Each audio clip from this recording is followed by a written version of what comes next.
Митчес. Пожалуйста, к вашим услугам. А там везде туалет. Везде, на каждом шагу. Чистый, бесплатный, вкусно пахнущий туалет. А за мной едет, допустим, мы едем на 100 км в час, за мной едет машина впритык, да? А я знаю А себе. я должен сразу чуть-чуть тормозить, уйти на обочину. Такой плотненький, если вот его А это сорта такие вот есть, да. запечь его в углях, в кожуре, а потом вот достать и есть. Сейчас мы на фарш отправим уши, хвосты, там, копыта, а на мясо нет. Да? Было такое ощущение, правда? Да. Даже пустой не стянулось такое покружение, как мы погрузили. О, ананасы продаются. Ананас. Причем со своего они, Блин, я надо думаю, купить. со своего огорода.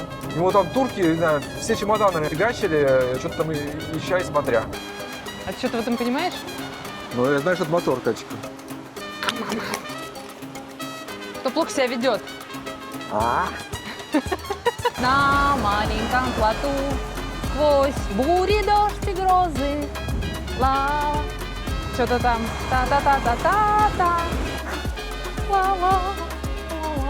Дай полить из нее. Это наследие пиратов? Любовью. Да, Давай, цитата. заряжай любовь, а я буду делать. Давай. Иди, закладывай любовь. Давай, туда. Заложил Любовь. Не надо садиться. ножками. Нет, пошли. Нас ждет и кафе. А нам принесли такосы. Кать, ну, Я это правильно- тебе. Да, Может, крупных конечно. городов. Красивые мужчины. А это трое, это и один таина, да? Индеец таина. Да, один таина, да. То есть Вот такое это дружелюбное чисто- соседство. Чисто колониальный стиль. Небольшой дом из дерева. Можно здесь остановиться как-то не Да, следующий вот, раз, пожалуйста, написано Алькила, съем. Он говорит, да, давай, завтра встретимся, поболтаем. Да, конечно. Да не машина, а он спокойно Конечно. общается с... Илья, скажи, что я не придумываю, Ну, вы что видите я не сами. возвеличиваю. Вы видите сами. Вы видите сами здесь. Есть такая песенка, а может просто ветром стать. Та-да-та-да-да-та-та-да-да. Да, нам налево. Вот дядя сидит. Унавига. Одностороннее движение. Оля. Манас. Привет. Ребят, привет. Это снова мы. Мы уже вернулись в свою деревню, деревушку. Сегодня воскресенье. И решили выбраться из домика своего. Ну, из квартирки, скажем так. Из апартаментиков. И сгонять вот туда, вот, Катя покажет сейчас, в сторону Саманы. Это полуостров Доминиканский, куда в феврале-марте приплывают киты. Мы уже об этом как-то говорили, но к нашему, можно так сказать, небольшому стыду, мы там еще ни разу не были именно на китах. На Самане мы были много раз, прекрасное место. Там действительно есть чем заняться, там немножко как там все по-другому, да? Там немножко, там не так немножко жарко. По-другому, да. Но дело-то не в Самане, это то направление. А мы хотим вспомнить старые места. Давно не были. Заехать на собачий пляж. Собачий пляж. Ну, непонятно, почему собачий пляж. Но если мы сюда заедем, найдем его сейчас. Сейчас едем без карты по наитию, по как сказать, памяти чайки, альбатросов, да, когда они летают без навигатора, да. Если найдем, то вы поймете, почему собачий пляж может так называться. Это название само собой родилось. Да, здесь в этом месте, конечно, развивается много тропических всяких вот растений, всяких лагун, речушек, ручейков И водопадов. и водопадов. Здесь уже нет такого агрессивного туризма, мягко сказать. Здесь только развивается все. Массового туризма. Здесь бывшие зоны индейцев Таина. То есть здесь есть какие-то горы, где они до последнего защищались от нападения испанских конкистадоров. Конкистадоров. Да. То есть здесь такие были достаточно мощные племена таинов, которые до последнего сражались. Тех, которые не подкупили. Вот. И мы в этом едем направлении. И посмотрим, что там происходит без нас. Потому что мы здесь давно не были в этой стране. Всегда мы обычно едем в сторону столицы, в ту сторону, как называть, на запад острова. Запад. А сейчас едем северней. А сейчас едем на восток как раз. На восток, Восток. И еще у нас сегодня в планах доехать до Альтаграсии, красивым Альтаграсии. Альтаграсии, такой красивой церкви. Не церковь, собор, наверное. Это главный собор Доминиканской Республики, который строили, как я сегодня изучила, практически 20 лет. А архитекторами были французы. Очень интересное, необычное, величественное, можно Такой сказать, здание. стиль такой в стиле, по-моему, арт-нуво, да, какой-то такой вот божественный. Французы заморочились и построили безумную, Опять французы, безумную да? красоту. Опять французы, простите. Не, французы нас. могут красоту делать, да. Они в этом плане молодцы. Не то, что туалеты, а вот соборы, да, здания, да. Сыры прекрасные, конечно. Вина, наверное, тоже. А ты представляешь, вот поедем в следующий раз во Францию, а там везде туалеты. Везде, на каждом шагу.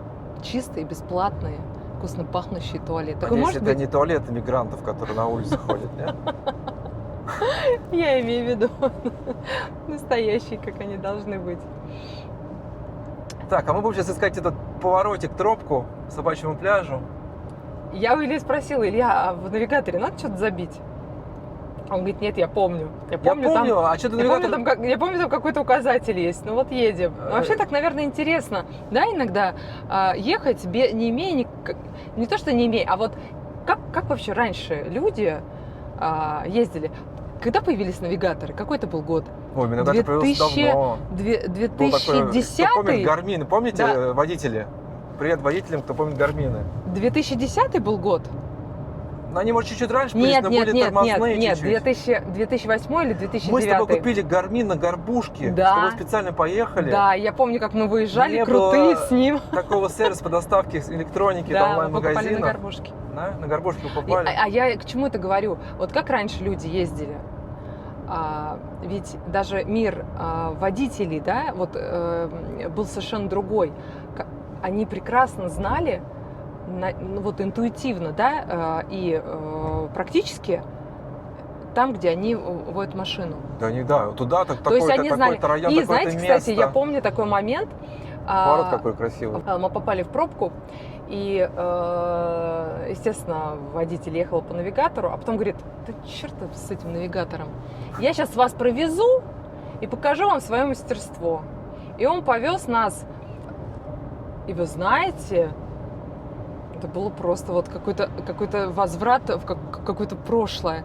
То есть какими-то, вот действительно, какими-то тропками, какими-то козьими тропками, через какими-то дворы, поворотиками, через какие-то улочки. Мне кажется, я по некоторым из которых я даже не ездила, хотя, мне кажется, я весь центр и обходила пешком и объездила. И это было вот прям мастерство.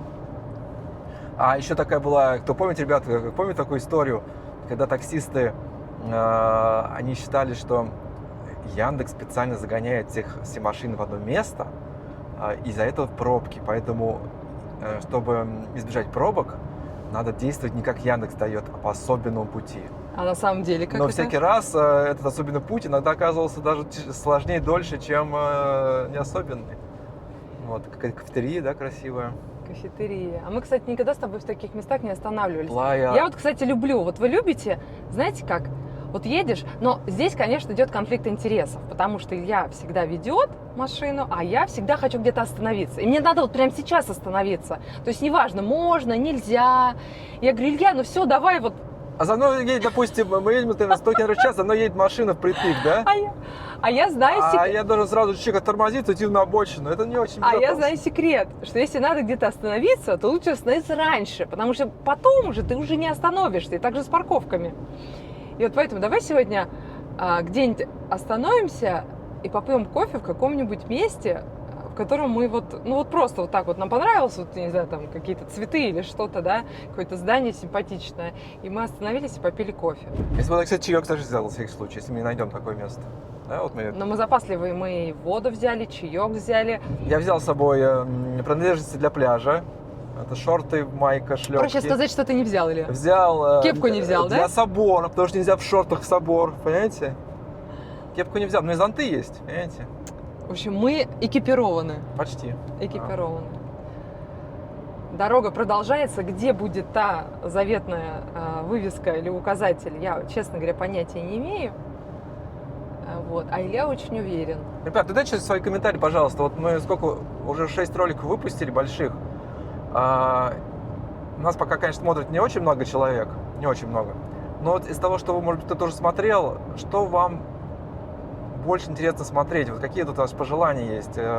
Дорожные разговоры, места красивые, кухня, не знаю, что-то вот, какие-то технические особенности, люди.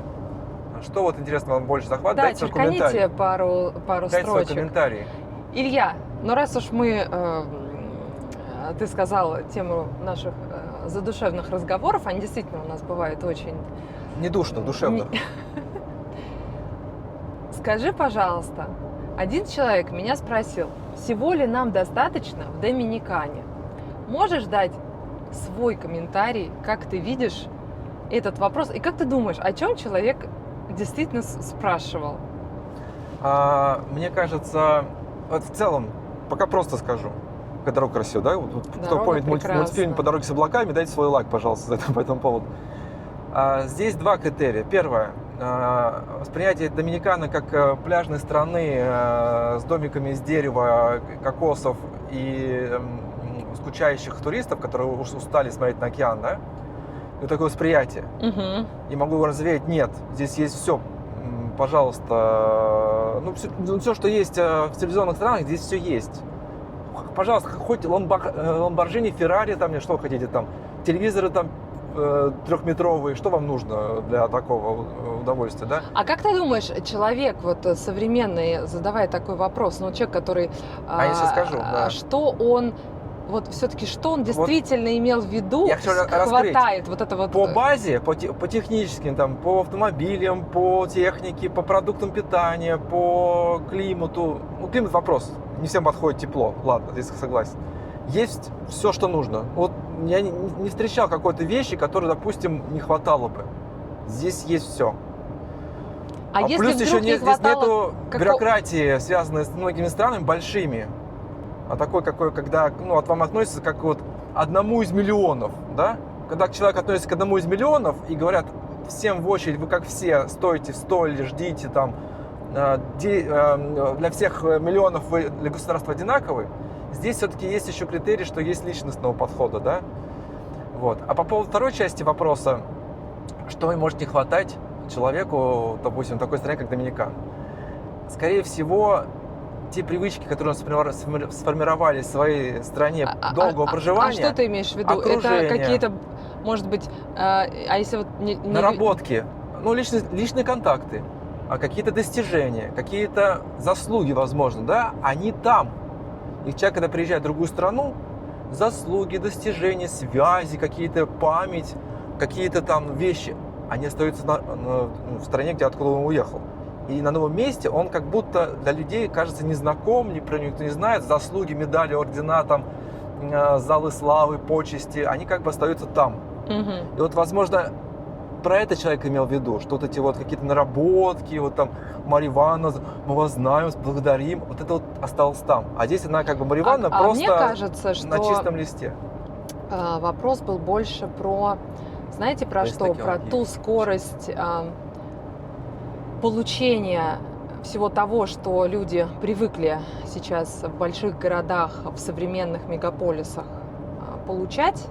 Ну, например, доставка за час, услуга какая-то любая, ты можешь ее, я не знаю, ну вот там что касается, там, я не знаю, красоты и таких каких-то подобных тем, да, то есть вот мне кажется, здесь вопрос был про некую такую скорость получения каких-то товаров и услуг. Не согласен. То есть я не знаю, какой-то там супер какой-то, не знаю, навороченное масло из какой-то, я не знаю,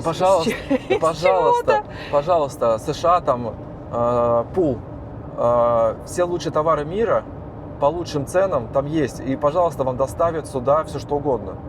Ну, все что угодно. Что? Чисто вот вопрос, вот товарный вопрос полностью отпад. С любой точки мира сюда доставляют. Отпал. Угу. Товары нет, услуги. Я еще дополню Илью. Мне кажется, когда я сама отвечала на этот вопрос, у меня вот в душе и в сердце мне хотелось сказать про то, что тот уровень человеческих контактов, человеческих взаимоотношений, подхода вообще, да, как люди коммуницируют, как люди общаются, как люди ведут себя банально, когда мы вечером выходим на прогулки и здороваемся с совершенно незнакомыми людьми. Тот уровень сервиса в виде улыбок, в виде того, что тебе всегда скажут: не волнуйся, не переживай, все хорошо, мы все решим.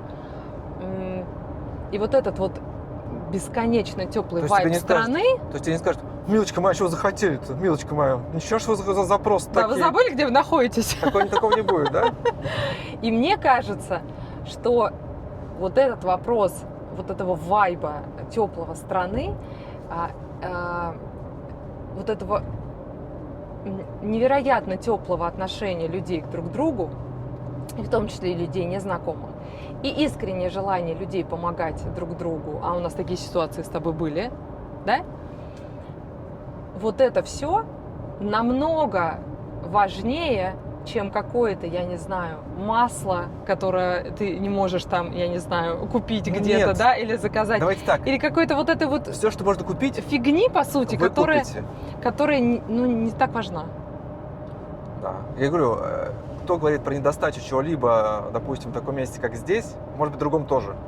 Это все связано с привычками проживания на своей какой-то родине, в своих местах, там, где вас знают, вы получили какие-то заслуги, какие-то достижения, какой-то, может, бизнес, работу. Человек, когда хочет приехать в другое место, он боится, что он за собой это не утащит. Ну, мы можем, предположим, рассмотреть ситуацию, когда у человека есть возможность просто уехать в другую страну, ему не нужно уже подтверждать там свои дипломы и строить новый бизнес, новую коммуникацию с людьми в плане его профессиональной деятельности, а просто всего ли хватает. Мне кажется, что в этой стране ответить можно так: хватает всего, и даже, наверное, то, что многим людям не хватает в их странах. Дорога красивая, да. Возможно, так. Но все внутри... Во-первых, самый фундаментальный ответ на этот вопрос. Все внутри нас. Если человеку нужно для жизни какое-то поощрение взглядов, заслуг на их родном языке, в том месте, где они выросли, конечно, оно остается там, где вы были, да, находитесь. В новом месте вы создаете себе заново.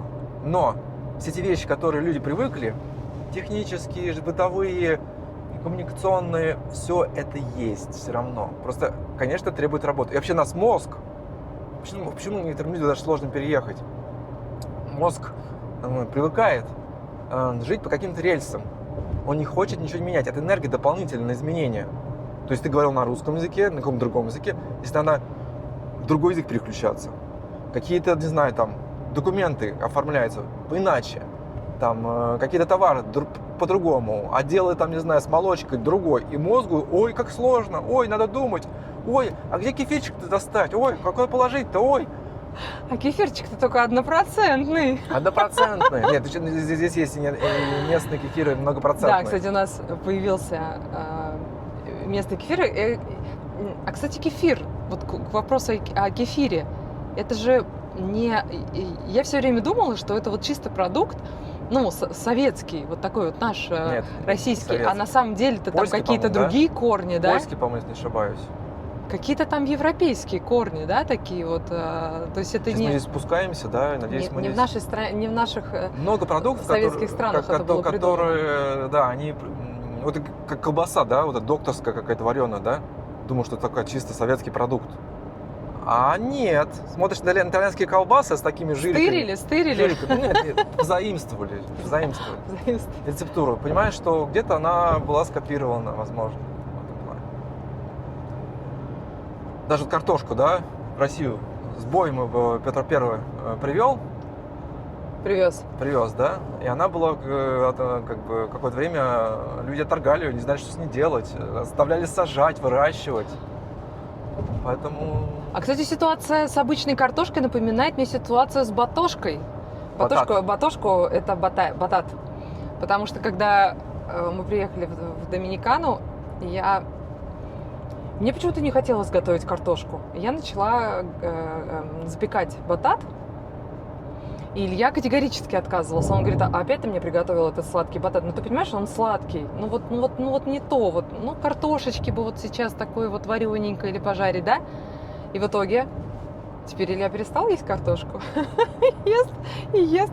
То есть привычки меняются, человек меняется. И это так, мне кажется, здорово. Мне кажется, это очень, очень, очень позитивно. Интересно, а вот внутри тела, когда мы начинаем есть какие-то другие продукты, тоже происходят какие-то позитивные изменения? Я имею в виду, когда человек ел фастфуд, а потом стал есть брокколи. Я имею в виду, когда вот произошла просто некая такая подмена продуктов, да, не просто картошка, а батат, ну и какие-то там подобные вещи. Как бывший спортсмен могу сказать, химический состав крови меняется не моментально, ну, кроме каких-то определенных компонентов, элементов химических, там, дисменделеев, да, а кровь обновляется циклами, периодами, то есть полностью. И, конечно, продукты могут влиять на это как бы состояние ощущения. Плюс перестройка организма на новый тип продуктов. И условия выращивания продуктов, да, то есть рис, допустим, выращенный на Кубани и рис, выращенный здесь, по-разному воспринимается организм, да. И еще экологичность, какие удобрения, есть ли вообще удобрения. Это тоже влияет А вот ты помнишь этот момент, перехода? когда тебе, ну вот не нравился просто батат, ты вот говорил, вот нет, вот что-то вот, а потом раз, и в какой-то момент вот его действительно интересный, необычный такой вкус, потому что картошка и батат совершенно разные вещи. И потом хоп, и все, и как-то, и вот оно мое родное, и вот я люблю это. У меня со вкусом какая сложность. Я не люблю блюдах вот не десертных, сладкие вкусы. И первый батат, который попробовал, такой оранжевый, да, он сладкий. И вот для меня было сложно сочетать вот это сладкое с несладким. Но когда мне попался батат другой, похожий на наш картофель, но такой более концентрированный, что ли, но получается. у него менее выражен сладкий. Он менее вкус. сладкий, но такой, знаете, как вот по вкусу, как будто такой, знаете, есть такой картофель рассыпчатый, знаете, такой рассыпчатый, такой плотненький. Если вот его это сорта такие вот есть, да. Запечь его в углях, в кожуре, а потом вот достать и есть, он будет чуть-чуть напоминать батат. Вот понимаете, о чем я, да? Вот такой вот вкус. Какие деревья красивые. Вот. Мы вообще приближаемся к пляжу, нет? Надеюсь, не пропустили. И тогда я проникся к батату и понял, что у него вкус для меня более какой-то вот, чем обычный картофель. Потому что картофель кажется слаще, вот обычный, такой не сладкий. Мне кажется, картофель простоват. Да, простоват. А батат более интересен по вкусу, у него более многогранный вкус. И не забываем, батат же это же не картофельные, это корнеплоды. Да, это не корнеплоды, это венковые. То есть это другой вообще вид. Венковый, да? Такая вот петрушка. А петрушки здесь нет, да, по-моему? Или укропа здесь нет? Здесь есть петрушка и кудрявая, обычная. С укропом здесь специфические отношения, ввиду того, что нету, я так понимаю, в местной культуре не используется укроп. Вот. Но здесь есть ферма, мы обязательно на нее съездим и покажем, потому что на ней выращивают прям настоящий укроп и собирают и приезжают его только русские.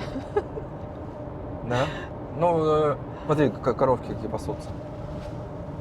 Свободный выгул.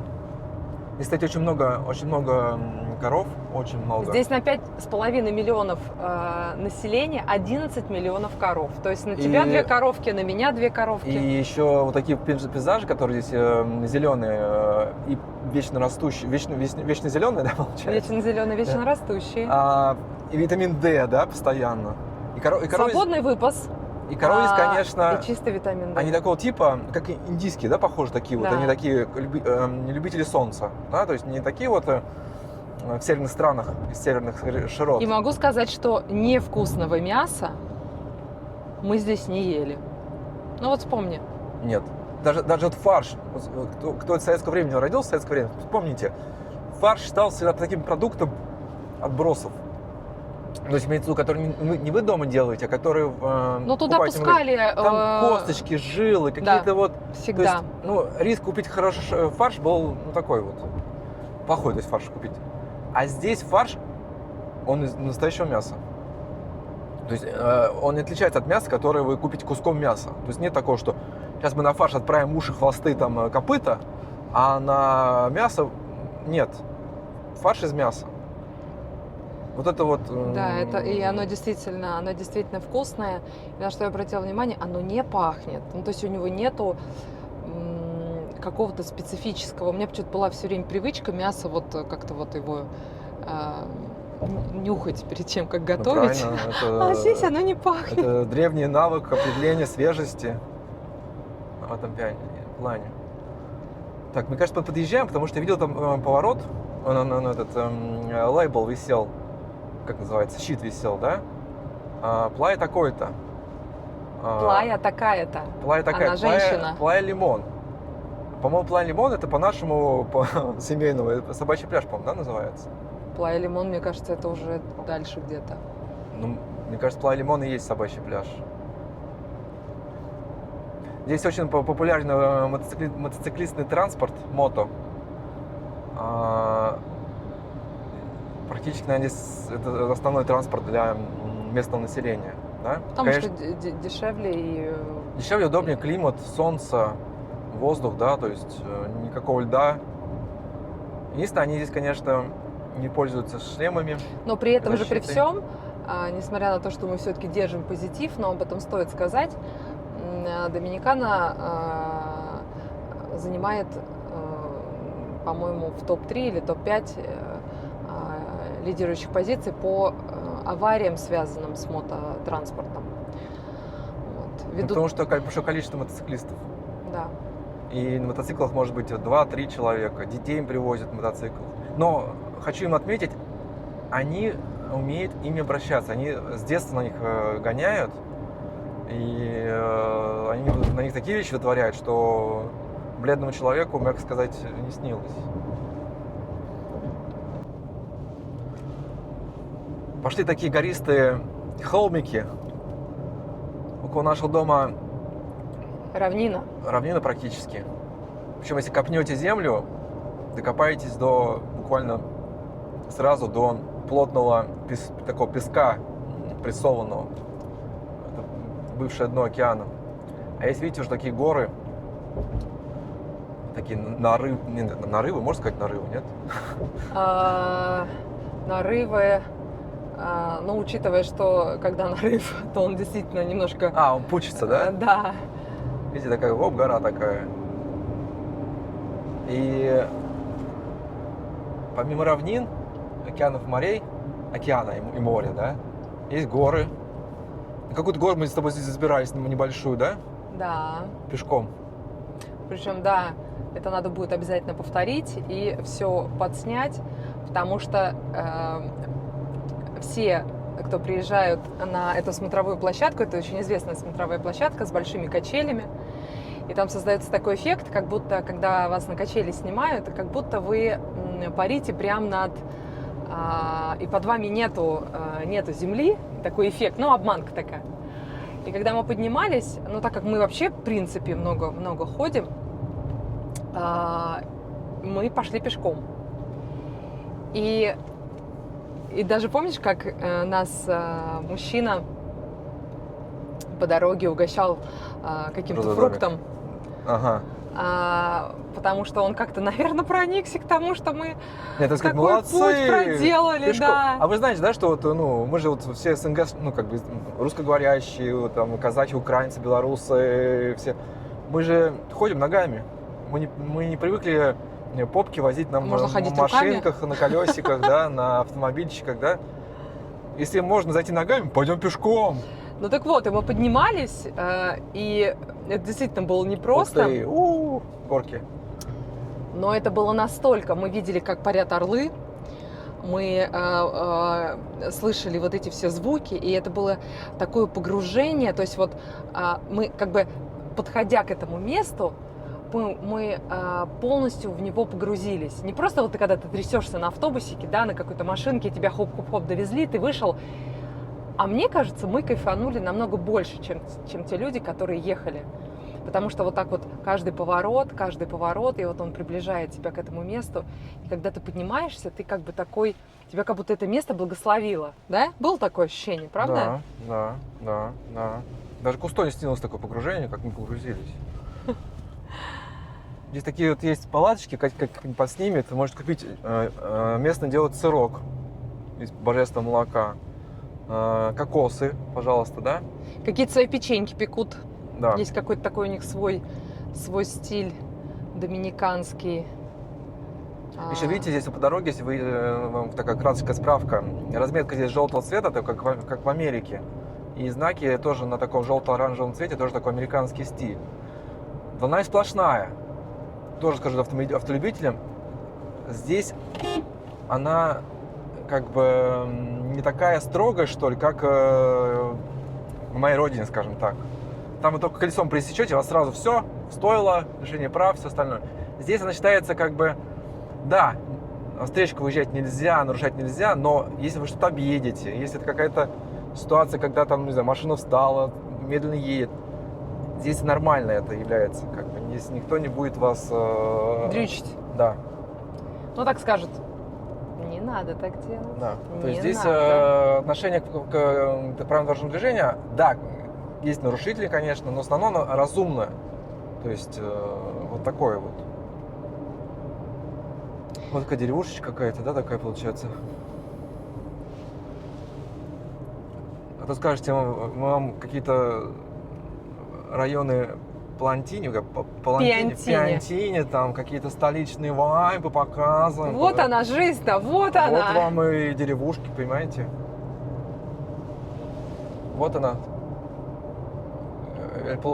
Как сказать правильно? Эль Пуэбло Тропикаль? Каса де Кампо. Каса де Кампо. Деревня, Каса де Кампо. А деревенская жизнь у нас как получается? Каса де Кампо. Так же, да?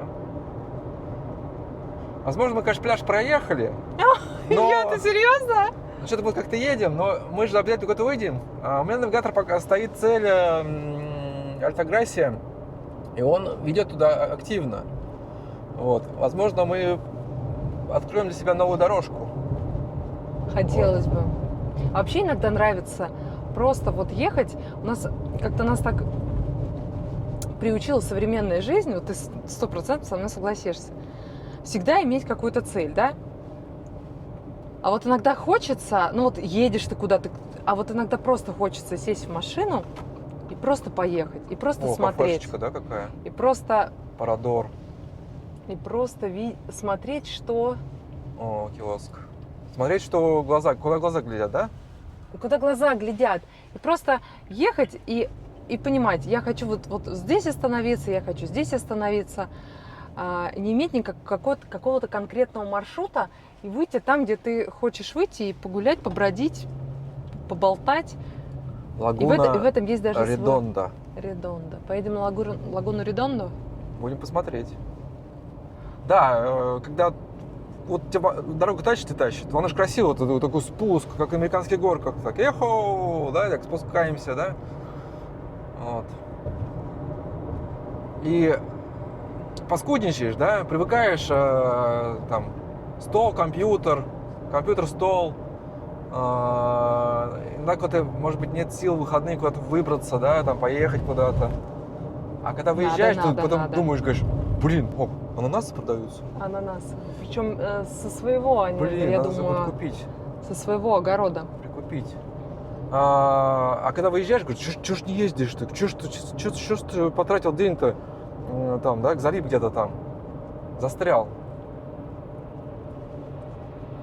Нет, конечно, мы ходим около своего дома постоянно. Мы ходим на прогулки, но этот остров настолько обширен, настолько концентрирован различными местами. И видите сами по себе, да, здесь дороги приличного качества. То есть и автомобильные путешествия здесь даны. Кто любит мотоцикл, тому тоже счастье, потому что здесь вот климат такой прекрасный.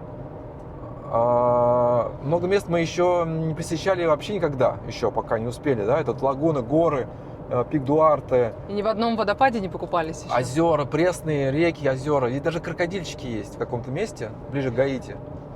Да, на границе с Гаити есть большой заповедник, и в нем живут фламинго, крокодилы, и места такие очень интересные. Ну и диковатые, конечно. Это микробизнес, тоже наша тема. Такая палаточка на колесиках, да, вот. И написано самое главное: Антониос А вон Фреш. посними, видишь, тетя или дядя сидит и делает бизнес свой. Воскресенье, достал, может кофеек у него купить, термосы, тетя сидит, да, тетя. Сладости, конечно, много. Но прекрасно, сладкая страна, сладости должны быть, да? Да, сладости должны быть. А как же Дольче-Вита-то? Вот, да. Дольче-Вита, да? Причем здесь вот Катя не все успевает подснимать. Здесь проезжаешь, какие-то баскетбольные площадки есть, вроде как глушь. Баскетбольные площадки, какие-то... Так, извините, какая глушь? У нас вся страна – это одна сплошная природа, да?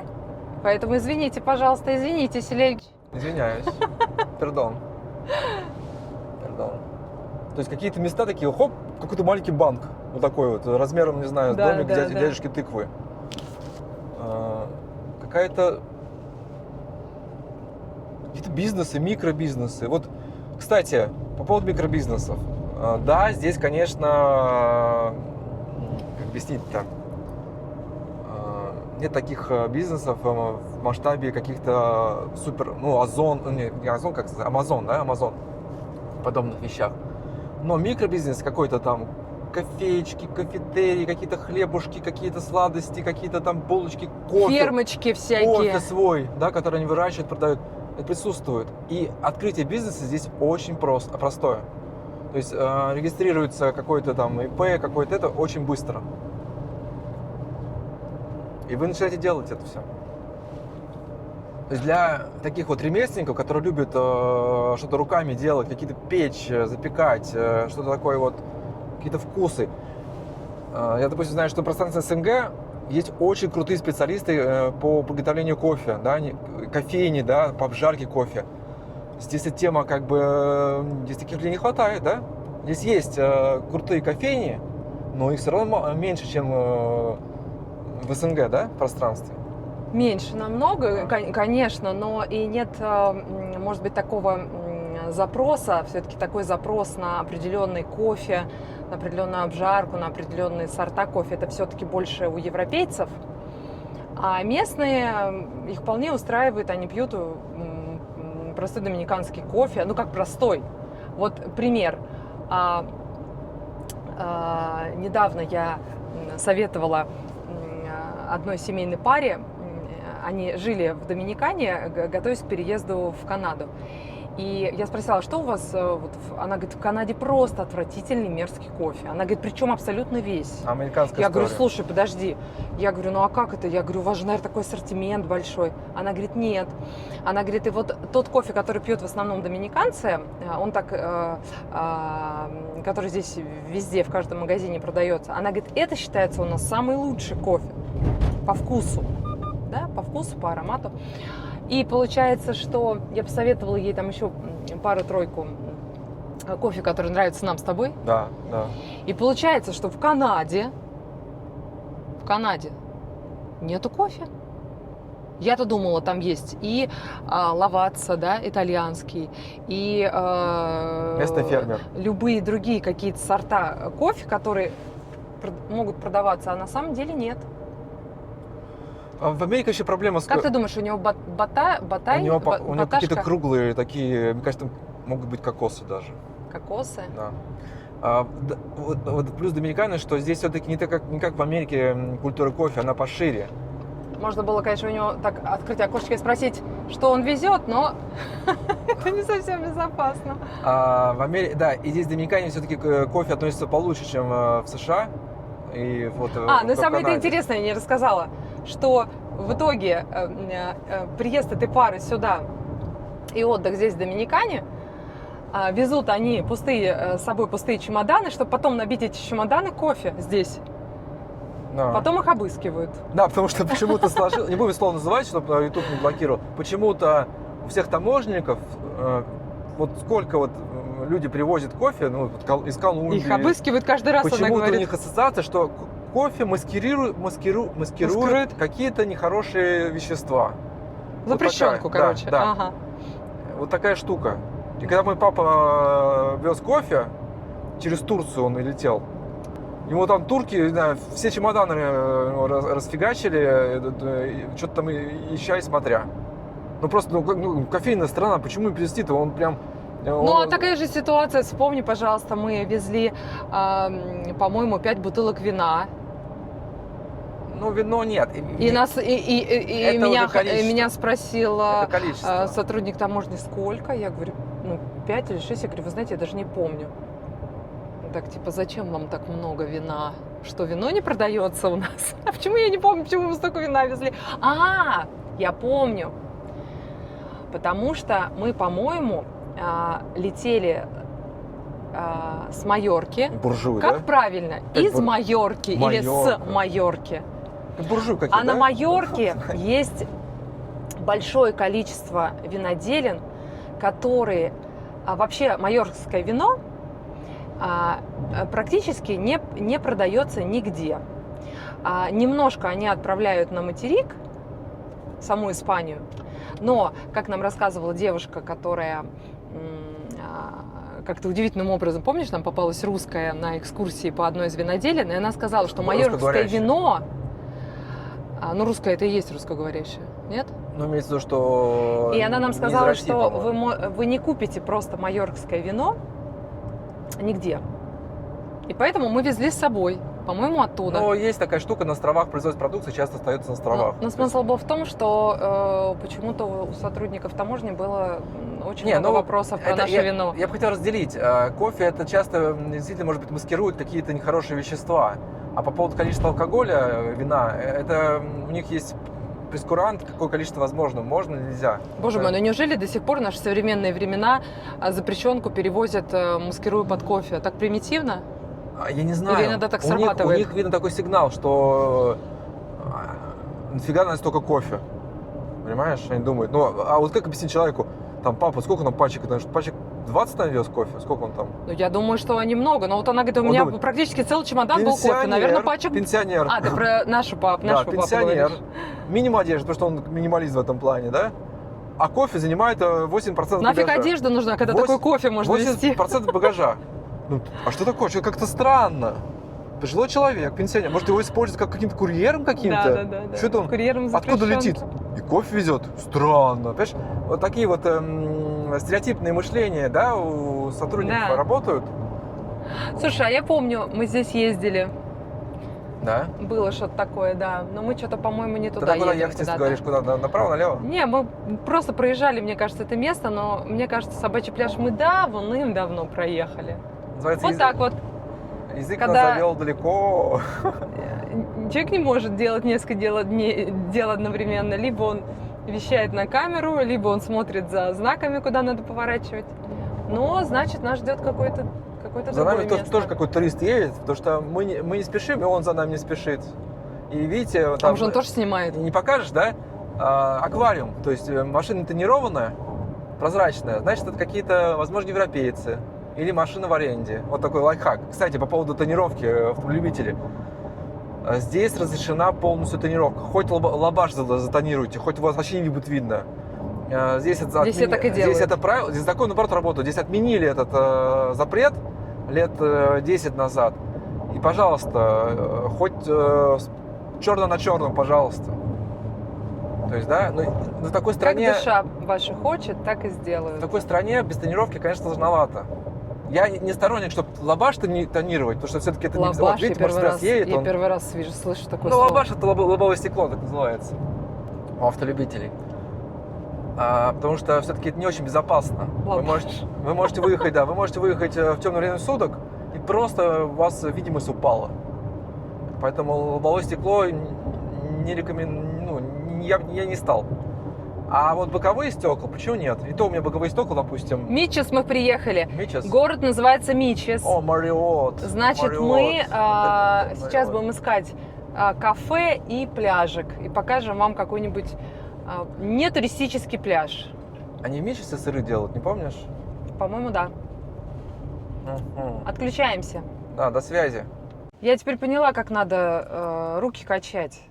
Просто едешь, просто держишь камеру разными руками, и у тебя подкачиваются мышцы. Да. А тем временем мы пока заехали в городок Мичес. Мичес, да, называется? Мичес.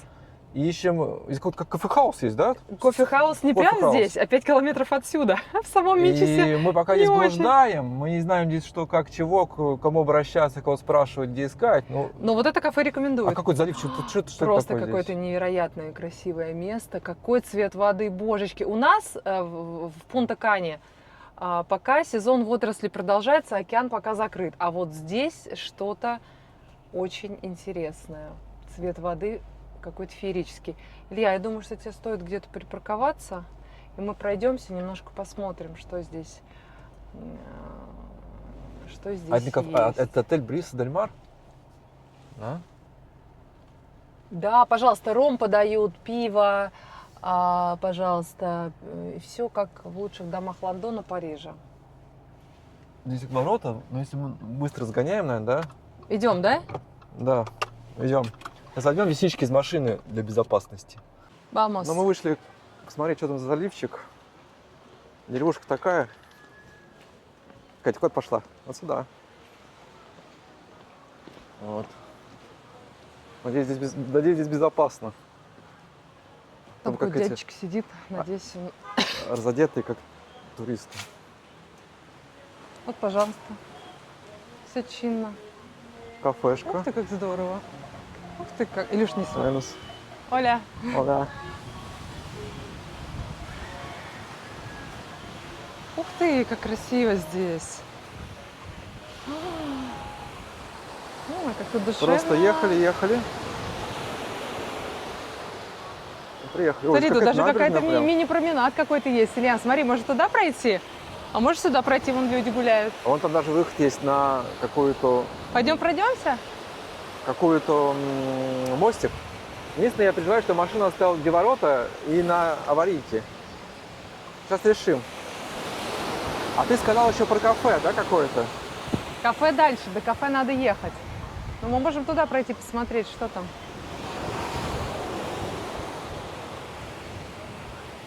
А вот там, посмотри, какой цвет воды вдалеке. Наверное, камера не возьмет. Такое ощущение, как будто разные слои. Да? Слой.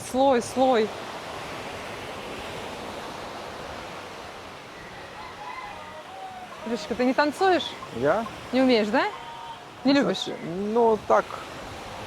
Придется научиться. Да, конечно, там красота впереди. Камера Я не говорю, какие слои просто. Слой бирюзы, потом идет слой такой потемней, а здесь вообще на солнце такая Давай вода. быстренько туда и обратно. Давай. А кафе далеко отсюда, да, Да, находится? кафе 20 минут ехать. Извините за очки. Нас простите за очки. Такая, это город, но похож Это город Мичес. на рыбацкую деревню. Смотри, тут здесь мотор какой стоит, а? Ребят, А это мотор от чего, Илья? от лодок. Ух ты! А ты что-то в этом понимаешь? Ну, я знаю, что это мотор, Катечка. Вот видите, они стоят. А, это, знаете, да что? Это компрессоры, возможно. Возможно, они нужны для воздуха, который под водой. Гамак. Можно лечь и полежать, и ни о чем не думать. Какая есть набережная, даже не знал. Очень приятно. Как-то так мило здесь. Есть поговорка: милая, в туалет ходила, да? Это можно, да? Нам все можно. Какое кафе здесь, а? О, какой здесь отзыв? Здесь кофе попить, нет? Не знаю, надо подумать. Расскажите, что-то вам по городским местам все показываем, да? Городские места. Вот есть такой краник, да? Ручки помыть. А вот здесь, Илья, покажи, какой здесь. Видишь, здесь какой песок? Это неправда, да? Акул здесь не встречаются практически, да? Да, так вот. Кто плохо себя ведет. А.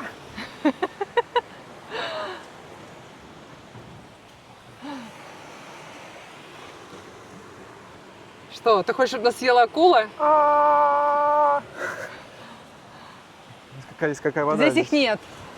Здесь Они их есть там, нет. вот там, вот далеко, за рифами. А это, смотрите, ребят, это, как называется, местный виноград, что ли? Такие ягодки, они еще не созрели. Но когда созревают, они становятся красненькие становятся. И местные жители их прям приезжают и гроздями А мы снимают. почему нет? Созреет, попробуем. Обещаешь? Мне как кафе тут нравится. Какая набережная большая, ты даже не знал.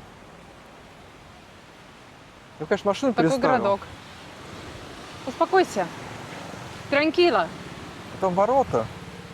Мы сейчас вот до следующего кафешки дойдем и решим. Вот, может, сюда приехать надо было?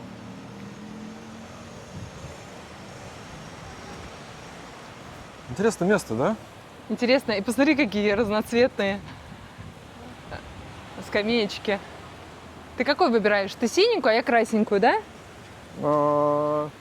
Цвета с доминиканского флага.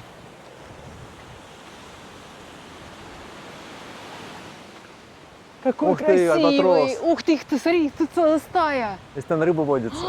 Ух ты, камера не может их поймать, потому что она так... Вот так вот они, Илья, покажи. Так умеете, нет? Ну, Просто парить, вообще ни о чем не думать. Волосы живут своей жизнью. Пшик, туда их. А они все равно сюда. Как интересно тут. Прям природа. Природа, да? Вот как есть. К нашему стыду за столько лет проживания мы здесь не были в этом месте. Никакого нет стыда. Знаете, какой домик сейчас покажу вам? Типичный домик, как называется, в каком стиле? В колониальном стиле. Да. Двухэтажный. И картины там висят. Да. Обалдеть. Обалдеть. Такое дерево с корнями. Это не И бабак, нет? песок, Илья, посмотри, какой песок. Серый песок, да? Да. У нас песок желтый. А это о чем говорит? О чем это говорит? Это говорит о том, что здесь вулканическая активность была.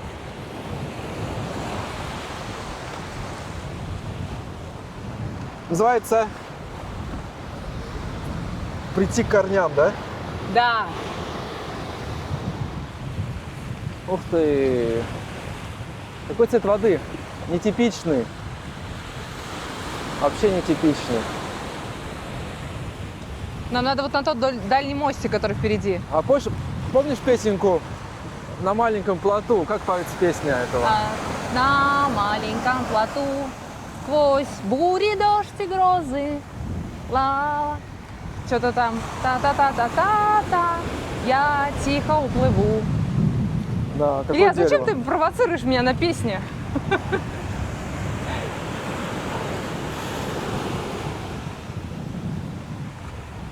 Давай Идем. дойдем до того Да, до моста. и обратно. Да, до моста.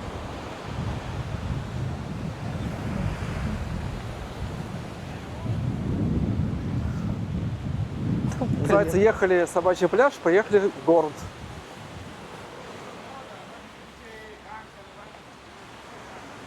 Здесь Город. так спокойно, так умиротворенно, так как-то вот так по-деревенски как-то. И вроде это городок. Мне так это нравится тут. Оля, Оля, Оля.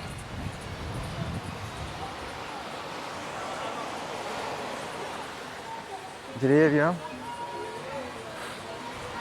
В саду деревьев. Местная музыка играет. Тарантин. Тарантин. Смотрите, сейчас будут краски фламинго. Да? Прикольно как. Розовое кафе. Что, здесь будем кофе пить? Мне вот беспокоит автомобиль, который мы оставили далеко. Илья, расслабься, пожалуйста. Смотрите, какая здесь парковка забита.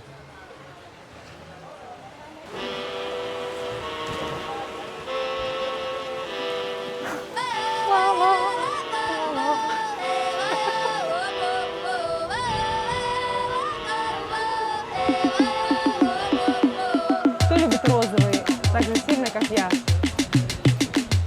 Вам приветики. Ты должна сказать, тот я, да? Тут я, да.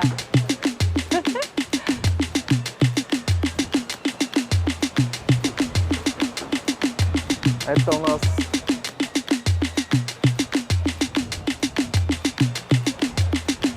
Посижу. Здесь что здесь есть? Здесь называется Аль Коко. Ресторан, между прочим. Параисо Перфекто. Перфектный рай. Параисо Перфекто – это супер рай. Вот, супер рай. Это на А максималочку. может быть такой вообще супер рай? Как ты думаешь, Илья? Что Да, это такое? да, Супер рай? да, да. То есть есть просто рай, а есть супер рай. Это когда добавил какао сгущенку, а потом еще посыпал сахарком и еще добавил Да? какой-нибудь, не знаю, там, щербет с халвой. Ну тогда надо пойти там кофе, наверное, попить. Машину перестать, попить кофе. А мы же ищем, здесь же есть этот, как называется, там мы ищем. Кофе-хаус? Кофе-хаус, да. Но в кофе-хаусе там нету такой красоты, потому что когда ты сидишь рядом с океаном, подожди, это у нас здесь океан или море? Залив океана, да. Океан, да? Когда ты сидишь рядом с океаном, это, конечно, фантастик. Мне кажется, самые романтичные места вот во всех любых туристических странах, это когда кафе, ресторан прям на берегу. Это всегда какая-то супер романтика. Да, потому что бриз, потому что вот эта Альбатрос. близость к воде, да, птицы. И это всегда какой-то супер романтик. Но по кромке вода просто, ну просто. У меня даже нет слова. Какое слово вот подобрать для красоты воды, которая вот прям по горизонту идет? А вода похожа на цвет матча, да? Да, точно. О, залив матча, да, это получается? Ух ты! Мичес, ну как раз Мичес, да, на матча, М, и да? матча. Все. Мы теперь будем называть это... Да, матча.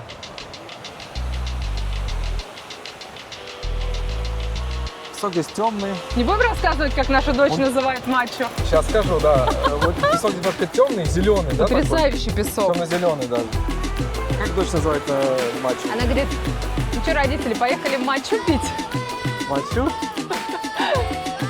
Ну это мы секретиками делимся. Я вам другой вопрос. Мы успеем же заехать в Альтаграсию или нет? Успеем, конечно, работает до вечера. Видите, бабушка со стульчиком. А вот чтобы пройти по этому мостику, ничего платить не надо? Настроение. Оля, Оля. настроение хорошее. Но полиция отдыхает. Значит, мы в безопасности. Смотрите, вот киты здесь. Тут собирается, да? Я собираюсь уже 5-й год, но меня смущает эти лодки маленькие, которые плывут по волнам, и что мне будет просто плохо. Что я пока доеду до китов, я уже не захочу китов. Сейчас тошнит. Что меня просто укачивает. Поэтому надо брать большой катамаран, немножко переплачивать, но кайфануть. Катамаран брать надо. Катамаран? Катамаран.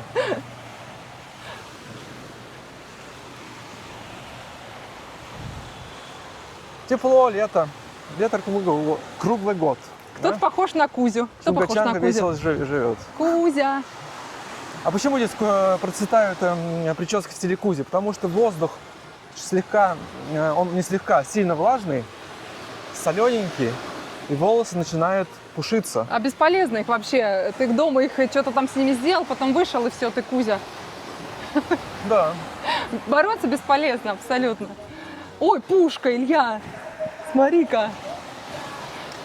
Дай полить из нее. Это наследие пиратов. Любовью. Да, цитата. Давай, заряжай любовь, а я буду делать. Давай. Иди Да. закладывай любовь, давай туда. Заложил? Любовь без войн. Мы сумасшедшие? Нет. Нет? А вон еще одна. Hola, buenas. Gracias, gracias. Gracias. Да мы не туристы, мы не туристы. Нас все хотят вернуть в туристический мир. А мы нет. Что там написано? Что нельзя делать? Написано, Плавать что ловить и рыбу нельзя, рыбачить. купаться нельзя. Кансион, песня.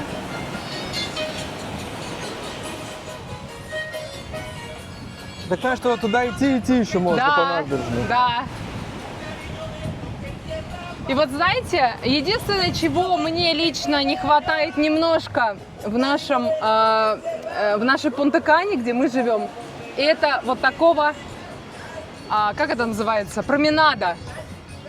Потому что где отели нельзя сделать променад.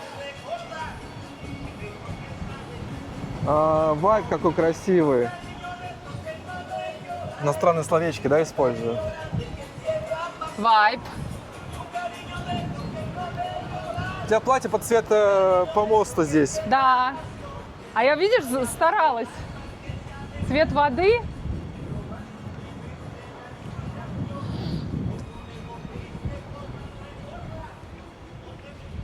На рыбалку когда поедем?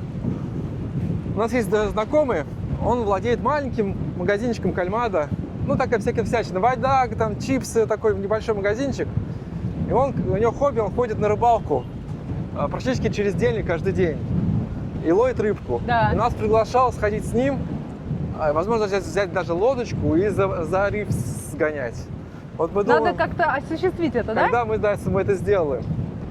Потому что океанической рыбалки у меня не было. Ну, такая, это не какая-то там тунца ловить, там кита какого-то здоровенного, да? А такую рыбу, которую, ну, прибрежную. Которую потом можно пожарить. Да. Маленький здесь городок. видно, кого-то катают на этих лодочках. Да. Необычное место. Очень необычное. А вон там какой вид у людей из тех апартаментов, да, на утесике? Кто любит города, сколько сюда ехать просто? Наверное, из Доминго, из столицы ехать 3 часа, наверное, сюда. 3:30, наверное. 3:30, наверное. Прямо сюда, в это место. Катя ставит, если что, к кролику точную геопозицию, где город находится. Скажу по секрету, это Илья вставляет, Не, ну, а не Катя. Катя знает, она спец по местам, по дохождению таких мест. А Очень здесь, наверное, здесь вечером красиво, да? Очень здесь душевно. А вода, и знаешь, у меня такое ощущение, как будто вода вулканическая здесь, да? Вот она такая немножко, цвет красивый, она непрозрачная, и такое ощущение, как будто вот, да, что-то такое вот вулканическое. Она такой, да, песок вулканический точно, а вода маты, да? Угу, да. Красиво. А там вот можно ножки свесить. Так не свались, Катечка. Ты думаешь, я могу? Можешь.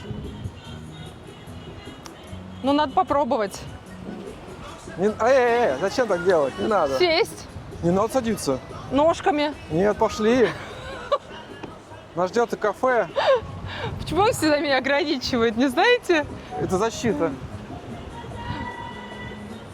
Очень здесь как-то так как-то мило. Местная музыка, вот она такая. Вот вы слышите? Это значит такая спокойная, ритмичная. А вы поставьте на скорость 5 плюс, будет такая молодежная.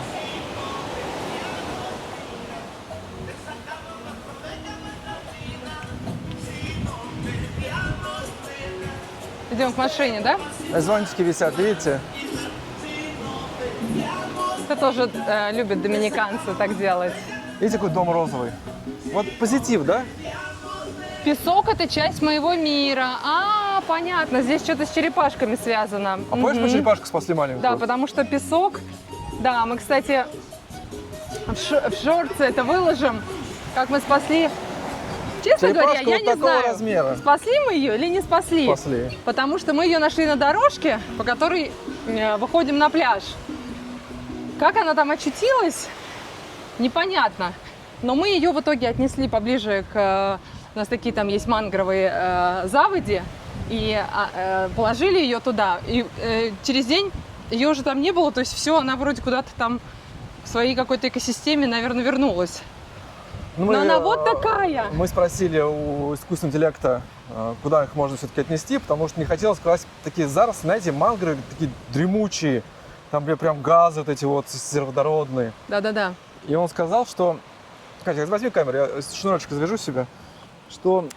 А GPT нам сказал, что вы ее отнесите туда, где, ну вот, есть вода, но нету вот прям вот такого какого-то прям, какой-то глубины, да?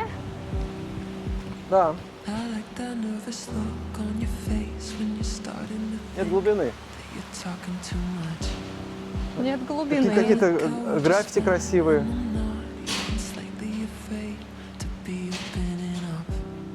Какая красота, а?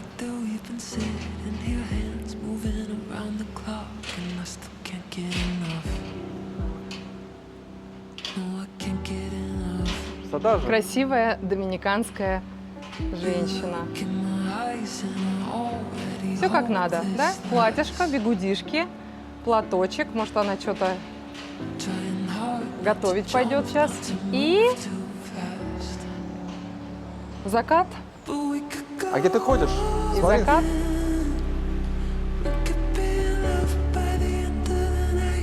И магазинчик на углу. А там тоже какая-то кафешка, Илья.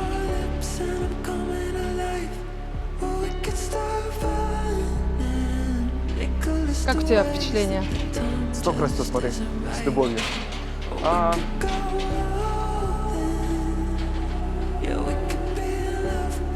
Прелестно, прелестно. Прелестно. Ну, ты неправильно говоришь прелестно. Вот так надо говорить. Сейчас, вот сейчас Катя повернет камеру, как пенсионеры отдыхают. Собака Катя повернула с ними камеру отдыхает. не в ту сторону, а на себя. Собака отдыхает, видите, там кустах.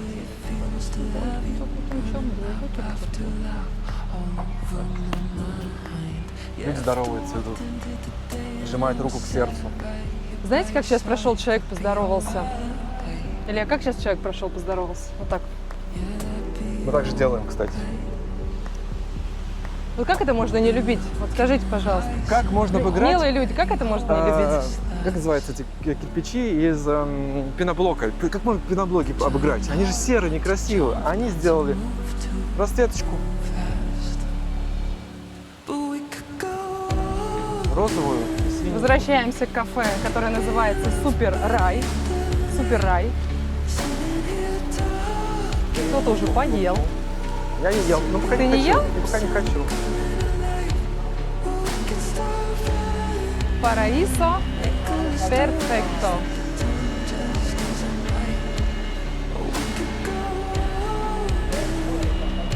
Пошли за машиной. Волнуюсь, что ты? Волнуюсь.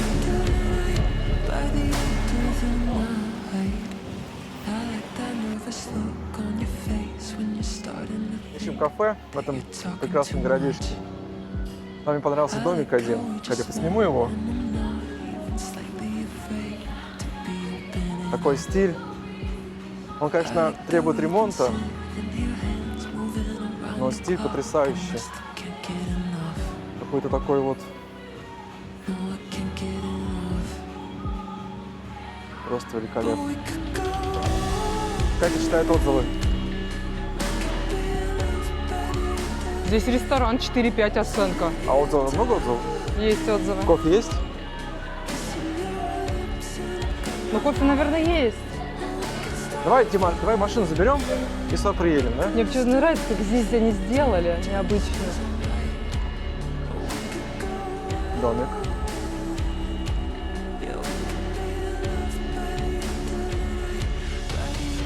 Я Кате все уши Ошибы все о бане, ошибы все о Кате все бане. прожужжал уши про машину. Прожужжал прям. потому Говорю, что- паркуйся сразу там, где не надо думать про машину. Вот это место. Митчес. Пишите его в блокноте. Катя Милейшая... подойдет, покажет пальчик. Митчес. Пожалуйста, к вашим услугам. Отель-ресторан, пожалуйста.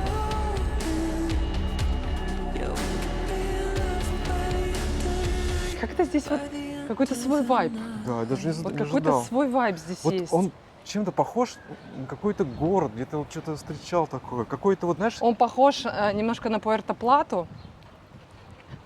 Знаешь, он похож на какое место, где мы были, когда мы домик были, на синенький когда мы там. были в музее этого камня, который, как он называется, вот этот камень, который здесь тоже добывают. Ларимар, Нет, не Ларимар, а другой, который у Янтарь. нас янтарь. янтарь, да, янтарь. Вот там тоже такие домишки. Очень мило, очень спокойно. Но рестораны есть, слушайте, вот это интересно. Да, запах еды чисто опять. Я не голодный, нет, это просто так мне. А Вот, что, вот ресторан тоже еще. да, а что, голодным быть это плохо? А? Голодным быть это плохо? Ну, может быть, кто-то А это хочет типа есть. облепихи, да? На? А слово облеплять? А слово обляпливать. Так, машина вроде стоит. Слава богу, слава богу. Нет, потому что я ставил ворота, я сам знаю, что, блин, ну какой-то А зачем? человек будет выезжать, будет меня ругать. Смотри, цвет кустов под цвет дома. Да. Прекрасно. Прекрасно. А какие здесь желтые эти, Кать? Илья, а посмотри, тут есть даже где тебе денежки потратить на меня. Желтые сейчас, желтые эти, какие эти? А что там? Вот эти вот венки. Да. Ну, там магазин есть. С чем? С одеждой. С одежей. Ты хочешь спортивные штаны купить? Нет, вот видишь, какая платьишко есть. Да. А? А? Чудесно. Все, пришли к машине. Она в порядке. Мы пришли в кафе, вытираем пот, который накопился за прогулки. Дерешься. А я не вижу тоже под локтем. Так, вот живем. Женская тема, да, такая? Такая кафешка, ну, показывали вам ее. Слушайте, ну они хорошо сделали. Вы знаете, учитывая, что для меня такие маленькие городки, все-таки как бы, вот можно я так скажу, как чувствую, да? Да. Вот как будто деревушка.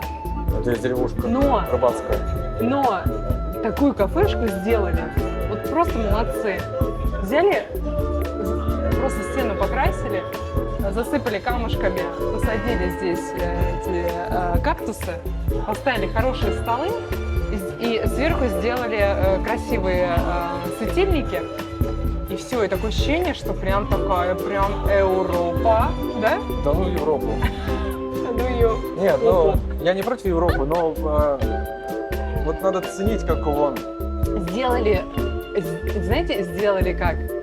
Душевно, чисто и объемно как-то, да? Вот такое ощущение какое-то вот нету. Хотя вот опускаются вечером, когда солнце заходит, они опускаются. Как называется это? Не карнизы, не стеллажи, как это называется? Как штор, жалюзи. Витражные такие, да? Ну, очень здорово. И попробуем кофеечек. Вообще, даже... Илья почему-то сказал, что он больше ничего не будет, ему только кофе. А я подумала, там какие-то есть какие-то тапосы. Ну, я же там такой еще. товарищ въедливый, да? Он нужно знать, как готовить, из чего, какой Ой, с состав. каких-то пор такое пошло. Это я такая зожница. Но сейчас скажу, может, я потом вырежу это. Он Место всегда так говорит и ничего не вырезает. место, ну, потому что у нас же как бы тропелив, У нас, да? у нас как есть. как жизненная, есть. да? Мы стараемся меньше срезать. Возможно, поэтому вы видите ролики, они могут 1,5 часа, даже 2 часа, может быть, ролики. Но мы стараемся, чтобы было максимально то, что вот присутствовать. И никаких вот не было таких специальных склеек каких-то. Больше жизни. На вид реаль, да? Ну, на виде реально. Можно поправить вам немножко волосики? Да.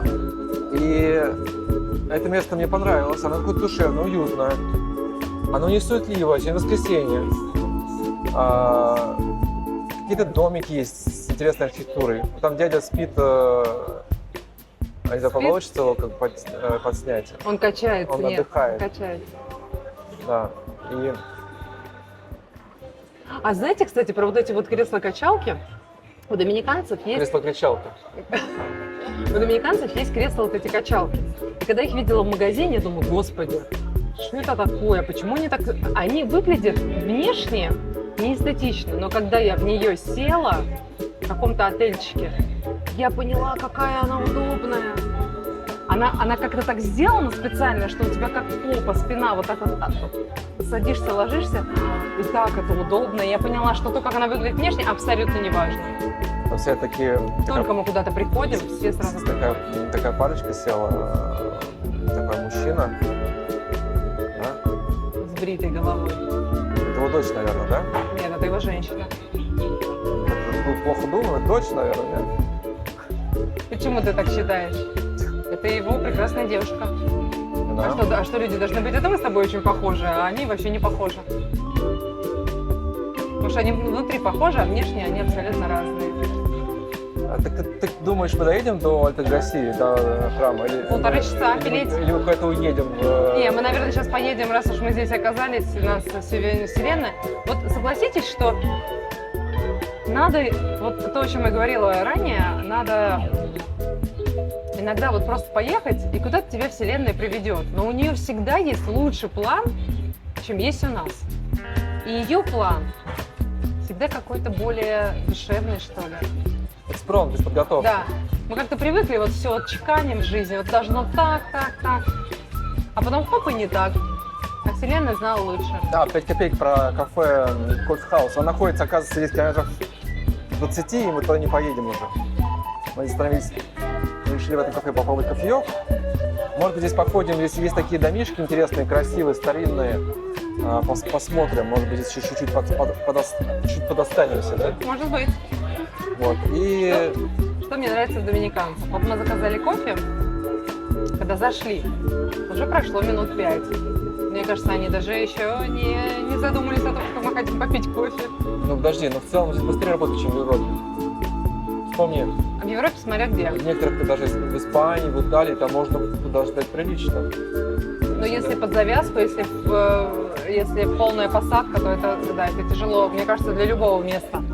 Неважно, Европа это или Латинская Америка.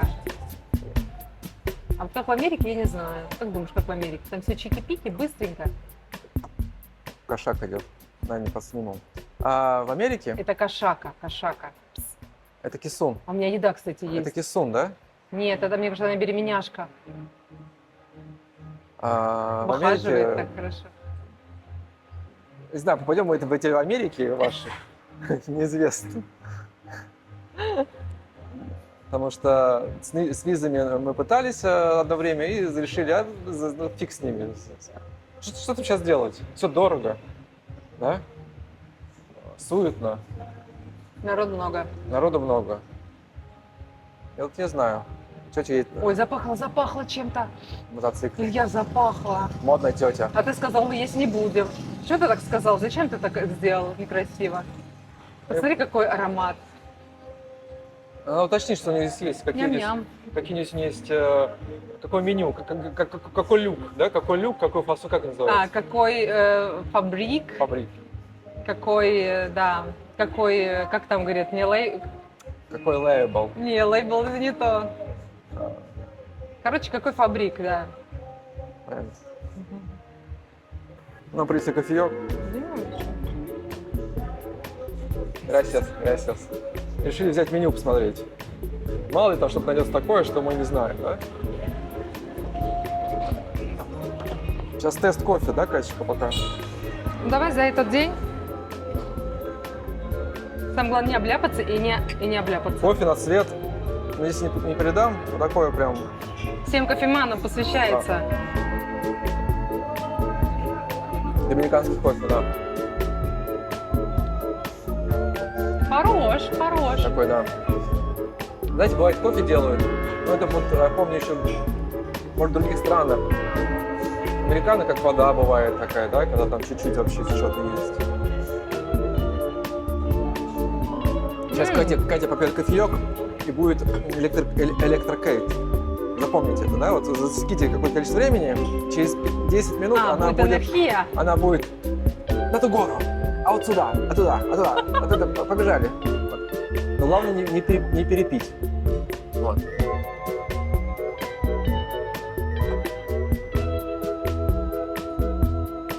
какая здесь музыка играет, романтичная, да? Да, музыка необычная, не доминиканская, кстати. Нам придется вырезать ее. Да? Ай, блин, как жалко. Мы будем что-то думать. Что у нас есть тут? Вот такосы есть. Я хотела такосы попробовать, Илюш. Видишь, такосы морской с курицей, берия. Кто знает, что такое берия?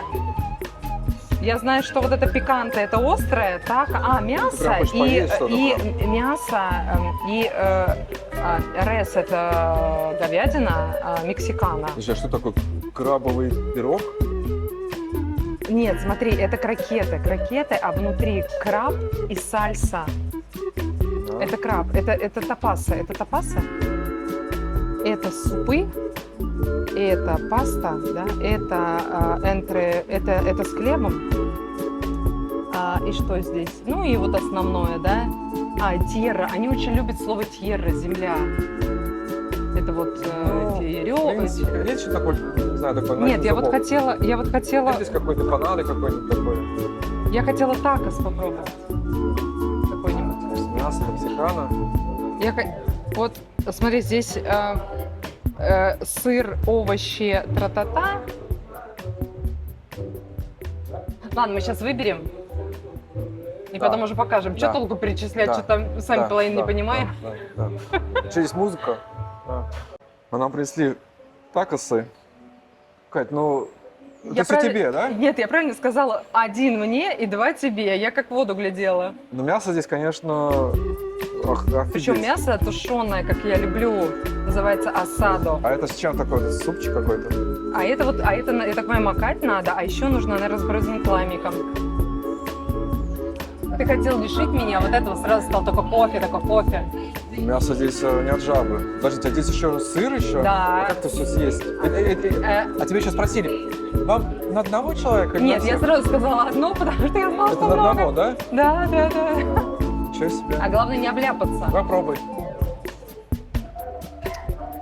Я еще Так. допиваю свой божественный кофеек и скажу 5 слов про этот городок.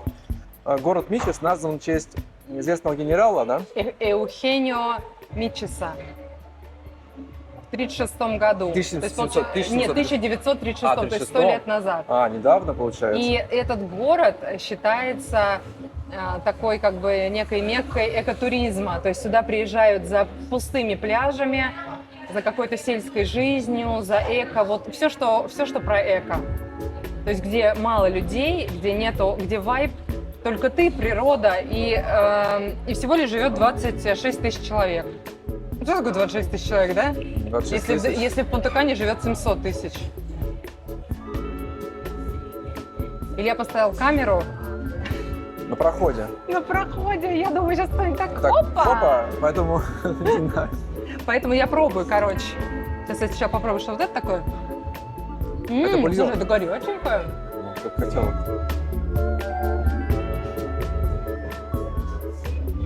Сыр, сколько здесь сыра-то?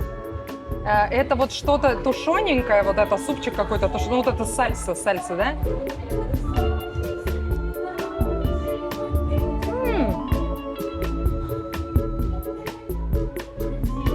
Да, прям да. Я вообще такосы практически мало пробовал. Объясню.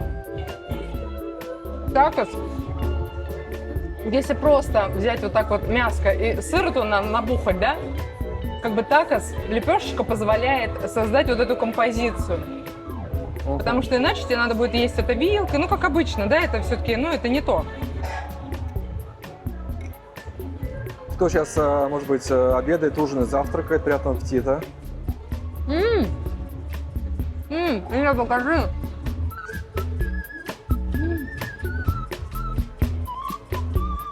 То есть этими такосами может двоем наесться выше крыши, да, получается? Такая подзарядка хорошая, да? Вот мы пережали коровок. Вот они очень вкусные. Да? Угу. А зачем здесь лайм, интересно? И сырик. Лайм куда здесь? Вот сюда? Вот, или сюда? Нет, лайм, наверное, можно вот, кто любит, да, можно без лайма. Мелко-мелко сверху петрушечка с лучком А здесь, наоборот, в сальсе здесь чесночок. А если руками есть надо? Илья, самое главное, не обляпаться. А так тарелочку возьму, так вот, опа. Давай ты полю, подожди. Опа. Мы не фудблогеры, мы учимся. Мы вообще не Быть ими. блогеры, мы дилетанты. Как? Как-то Давай, пожирнее, погуще, захватывай. Не стесняйся. О, супер, да? Давай я тебе помогу. Опа! Он потом это вырежет. Не вырежу. Называется «Помоги другу». Мясо здесь, Для слонов, да? как будто полбанки тушенки. Да? Ну, здесь... Потому что мясо – это курица и рис. Это... курица и рис. Курица и мясо – это основной белок и яйца, да? И этого здесь много, и это здесь качественно, и это здесь люди едят каждый день. Поэтому нет проблем как бы с мясом. Что, Мясо. 11 миллионов коров, ребята, представляете? Мясо вкусное, без жил, без костей, Идеально. без И хвостов. еще потушенное, да? Вот такое вот. А когда оно тушится, оно вообще Оно приобретает. жуется, да. Оно... Это же говядина. Да, это Говядина говядина. вообще готовишь, чтобы она была мягкая, не Это просто. говядина. И вот эта вот лепешка, она такая нежная. Это же понятно, там сыр, еще сыр. Кстати, сыр доминиканский, местный, он тоже очень вкусный. И он молочный, он всяких этих замазок, как он, всяких там пальмовых масел, да, Да. вот это вот. Натуральное молоко. Я продолжаю. Но вот такая штука, и мне кажется, ты до вечера будешь сытый. Кстати, 3 копейки, 3 копейки про Америку. Ну, где в Америке вы такой поедите, да? Там вот эти будет бургер у вас, картошка. Вот здесь все-таки, да, это такос, это не... Во-первых, в Америке большой вопрос к мясу. Если мы говорим про мясо, про хорошее мясо, то это все-таки дорого.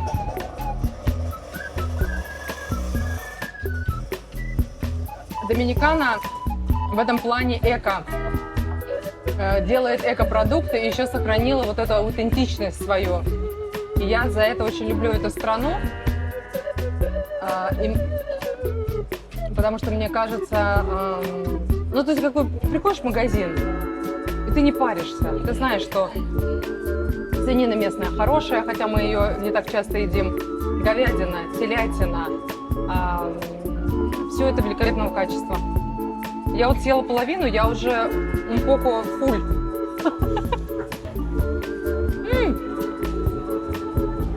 Главное не обляпаться, да? Да. Когда обляпываешься, это самое вкусное. Ты ходил в детский сад, нас ругали, там говорили, не обляпайся, не заморашься, да? Было такое? Нет, там другие фишки были. Самые яркие воспоминания про детский сад — это когда всем раздают апельсины на полдень, Мы делили апельсин, но у нас один, да? а я беру чужие корочки и ем, потому что мне апельсин было нельзя, у меня была аллергия. И я помню, ну, мне там мои родители написали, что мне нельзя. Я помню эти апельсиновые корки. Это как история с мороженым. Кто помнит детство, у кого были там аденоиды, гланды, как называется, да? Но обычно аденоиды воспаляются, гланды меньше всего. Что меньше. делали? Купали сырки глазированные, и типа, вот вам это вместо мороженого, вместо эскимо. Кто такое знает, помнит? Да, Помните такое? да, нет? я... А другим детям можно было есть мороженое. Ты, получается, ешь творожный сырок, а другой ребенок ест эскимо там, или пломбир какой-то жует. И ты такой, что за справедливость? Почему? Почему? За что? За что? Почему так, а? Ребят, ну мы вышли из кафе, довольные, счастливые, полные. Но я хочу мяса. другую вещь. Сейчас переключу, не волнуйся. Какая красота. Что хотел сказать? Ты хотел сказать о красоте женщин, вышли да, из кафе, местных? наполненный это доминиканским мясом, вот этим прекрасным. вот этим вот Доминикана. Видите, написано Доминикана, да? Вы теперь знаете точно, что мы здесь точно находимся, да? Это не мы придумали. Кто-то сомневался, что ли? Это не студийная съемка, да? А что мы здесь находимся в этом прекрасном месте. Мы сейчас идем до церкви, как она называется? Сан-Антонио. Сан-Антонио. Здесь, в этом городишке, Мичес, есть аутентичный пар улиц, да? Вот с таким вот старинным, ну, старым таким колониальным стилем. У кого-то Новый год еще. Да, Милота. такие вот улочки. Мы по той набережной ходили, а сейчас решили пройти по... А по набережной, по которой мы гуляли, это был Старинному рыбацкий городу. пирс. Я сейчас здесь с тобой посидела бы, еще бы чашечку бы чего-нибудь выпила.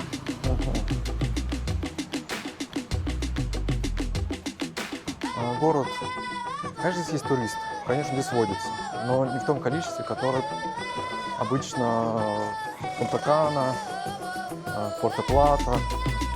То есть такие Здесь- жирные Есть туристические туристы, которые места. хотят побывать в тех местах, где его немного.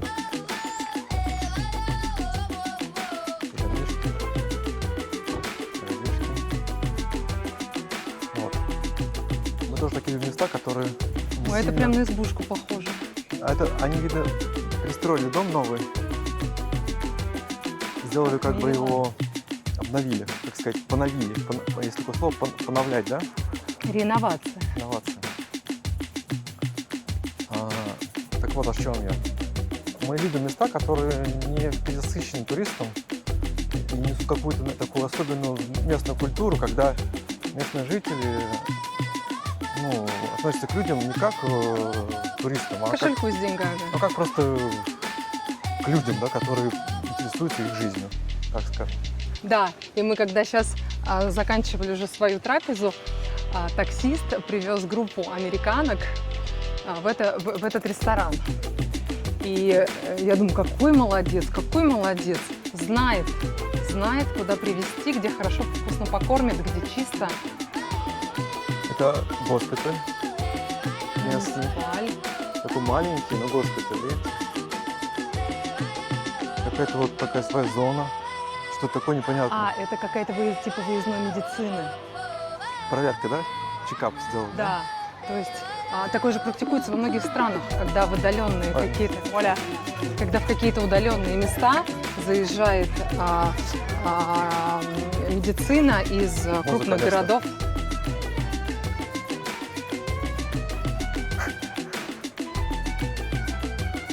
Ну, видите, вот города, там, Мерседес и Порше, знаете, видите, вот простенько, трусики висят, там, собственно, да, все вот это вот. А То, что, мы- у кого-то трусики не висят то, и не что мы- сохнут? Ну, прекрасно, знаете, вот. О, это что-то уже такое какое-то здание современное. Это Да. Палестина, наверное. Магазин нас отзывали. Нас тетя приглашала в него с другой стороны. Здесь, как называется-то, хендмейская сувенирная лавочка такая получается, да? Да. Но мы всем говорим, что мы не туристы. Мы действительно туристы. Мы похожи на туристов. Илья, я же тебе уже давно сказала, все, кто белый, все туристы. Все. Не отделаться тебе от этого никогда. Сколько бы лет не прошло. Какое дерево прекрасное, огромное, боже. Да. Вот на набережной ходили мы. Сейчас пойдем другой стороной.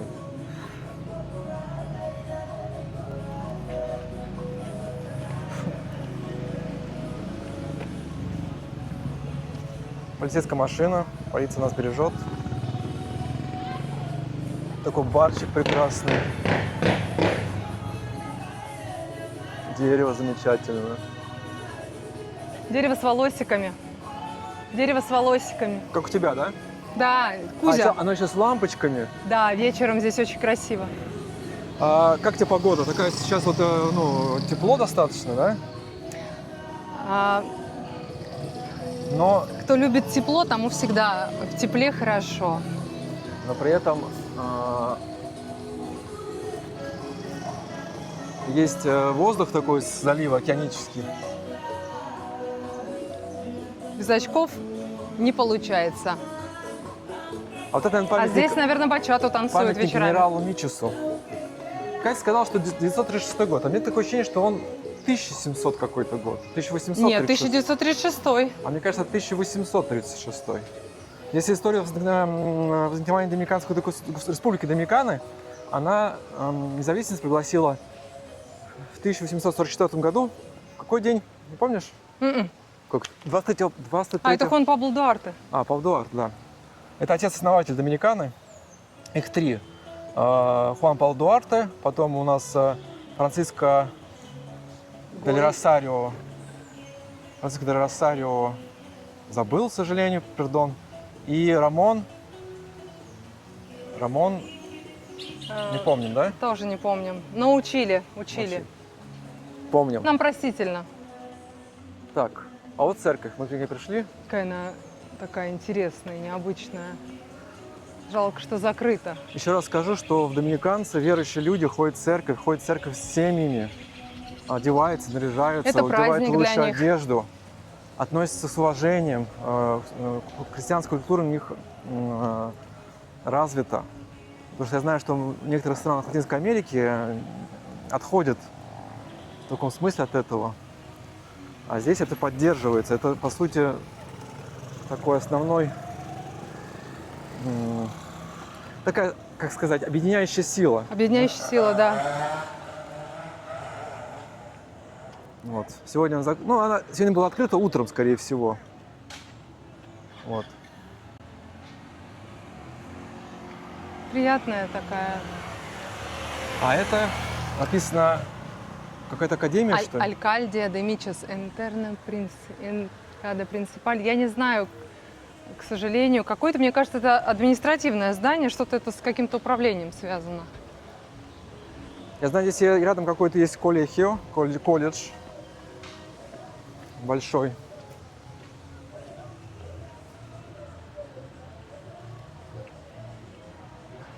Мы уже не первый раз показываем вам разные граффити. Они здесь достаточно интересно сделаны, да? Это, я так понимаю, рыбаки, да? Да? Потому что рыбацкая Рыбаки, же да. деревушка, рыбаки. Рыбаки. Красивый мужчина.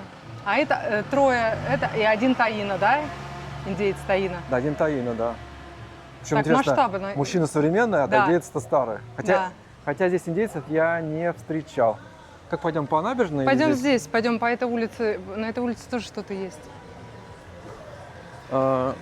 Индейцев я здесь не встречал. Не попадались, да, здесь? Вот, Нет. В Панаме, в Колумбии. Где мы еще были? Только там были, по-моему, да? Да, Ну, там были, там видели. и Особенно, на присадочных пунктах, допустим, особенно да? в Колумбии, в столице, в Боготе.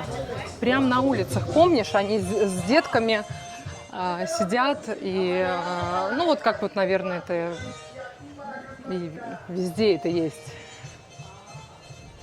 Пиццерия, смотрите, какая пиццерия. Ух ты, пиццерия, ресторан. Криоя это местная, ну, креольская. Смотрите, какие-то такие бочечки. А? Прикольно, я бы здесь Я здесь, постояла бы так напиток вечерочком. какой-нибудь взял, какой-нибудь такой, не сильно алкогольный. И вот, Илья, обратите внимание, вот эти кресла-качалки доминиканские, Да. которые выглядят ну, в своей какой-то манере, но когда ты в нее садишься, ты понимаешь, что лучше ты нигде не сидел. Это помните, как в «Девчатах», когда она на табуретку садится, говорит: «Век бы сидела, не вставала». Да? Вот это из я не этой же помню. серии. Это Ты не женский помнишь? фильм такой. Я фильм-то знаю. Девчата, когда он пришел, один из героев пришел и принес для своей возлюбленной табуретку, а самая младшая героиня, самая молоденькая, которая из детского дома, она говорит: «Ой, Сан Саныч, ну какой же вы рукастый, век бы сидела, не вставала». Да. Катя этот фильм обожает, я знаю. Это любимый фильм. Ну, он в топе, да, но не... это фильм потрясающий. Типичный дом колониальный. Такой дом, не то что дом, а типа сарая такого. Но это как бы дом. Когда будем в Пуэрто-Плата, мы покажем прямо вот какие дома строились при колонизации. Вот это один такой типичный представитель, который сохранился. Он, по сути, ну, одни доски, да? Давай его с другой стороны посмотрим. Да. Сейчас здесь написано... Так, он похож на сарайчик Ну, такой, это как да? мастерская, смотрите, написано: не парковаться, пожалуйста. Что-то такое вот техническое. Вот. Вообще мне очень нравится эта одноэтажная застройка. В ней есть какой-то свой колорит, в ней есть какая-то своя вот красота. И особенно, что каждый дом всегда в окружении каких-то растений. И получается такой микромир, да? Вот, например, еще, да? Кактус. То есть Вот такое это дружелюбное чисто- соседство. Чисто колониальный стиль. Небольшой дом из дерева. А пристроечка Пристроечка уже новая, да, современная. поновленная такая, из бетона. Кактусы. В таком доме может жить нотариус. Поэтому может принимать людей прямо в этом доме и работать в этом доме. И рекламочка. Адвокат. Хотите ли вы иметь свой титул для вашей недвижимости? Титул Смотрите, я это почти угадал. Здесь живет адвокат.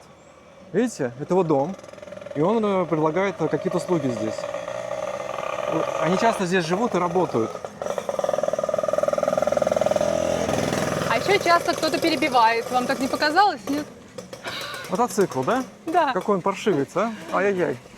Вот такая красота у нас есть.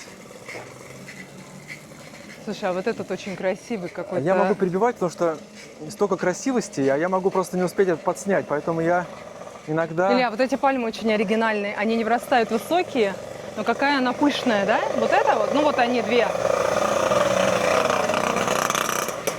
Иногда я подрезаю звук, Перфектно. чтобы успеть рассказать, подснять. Поэтому простите меня. Он имеет в виду, он мой звук подрезает, мой, Да, чтобы вибрацию успеть показать. моего голоса. Да. Вот, пожалуйста, юка. Юка, плоды Здесь которой... написано, Катечка. Где именно? На Что-то доминиканское. Это может отель даже какой-то, смотрите. Да. это И, кстати, отель, точно. И, кстати, очень неплохо. И опять же, кстати. доминиканские. Может, вам здесь остановиться как-то на Да, следующий вот, раз, а? пожалуйста, написано Алькила, съем. И здесь Иммобилярия прям полазить по этому региону, да? Как вы думаете, ребят? Нам стоит это сделать? Однозначно. Вон же трусики опять. Ну куда же Это без них-то? джинсики. А там трусики сбоку, нет? Или Какой домик тряпочка? красивый. А вот это уже чуть еще более поновленный и уже такой более современный вариант, да, и уже садик. Вот я вот балдею, я просто не могу, когда вижу вот этот вот такой сад, все, это мое. Я предлагаю, наверное, мы пришли, по-моему, да? Да. Сейчас налево туда. к А туда машине. дальше не хочешь пройти? Ну, нам надо дальше ехать. Да. Потом напишите в В общем, что комментарии, я пожалуйста, как вам по сравнению со столичным вайбом, как вам такие вайбы? Нравится? Я хочу сказать, что здесь очень душевно, очень спокойно, очень умиротворенно. Не хочется никуда бежать, не хочется вообще не думать о какой-то спешке. Хочется просто ходить, снимать, болтать и... Ну, как люди, да? Видите, машина остановилась, они... Он говорит, да, давай, завтра встретимся, поболтаем. Да, конечно. Да не машина, а он спокойно Конечно. общается с директором этого дома. Я не знаю, что он этим домом занимается. Был красивый дом, кстати, да? Да, Илья, Серьезно. ты сейчас, когда мы сейчас пройдем мимо этого дома, а ты, пожалуйста, камеру покажи, там открыта дверка. Сейчас бабуля Ух ты. уйдет, бабуля сейчас уйдет. И смотрите еще, гнезда. На каждом столбе или пальме будет дом для птиц. Они это делают круглогодично, каждый день, собирают по палочке, таскают огромные бревна, ну, по сравнению Они с птичкой. постоянно поддерживают свое жилище. То есть не так, что они вот его построили, и все, они его поддерживают. Там бабушка стоит, нельзя будет подснять. Да, мы стесняемся. Вот так подснимем сейчас, вот так вот. Вот так вот мы подснимем.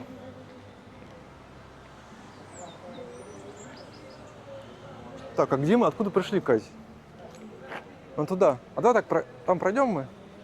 Идем опять в сторону Рыбацкого променада. Все-таки это деревенский вайб, рыбацкая деревушка. Какой-то здесь вот какая-то здесь своя красота. Вот так вот просто идешь и просто везде кайф.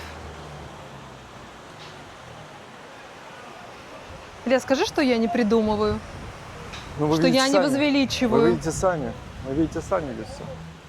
Катя, можно сюда сходить?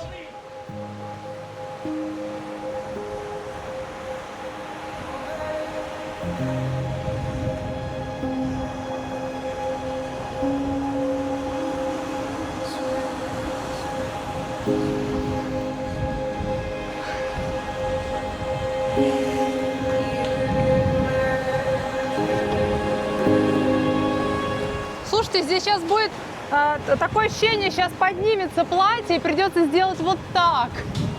Главное не буль-буль. Нет, буль-буль нет. Камень немножко мокрый, поэтому будь осторожна, пожалуйста.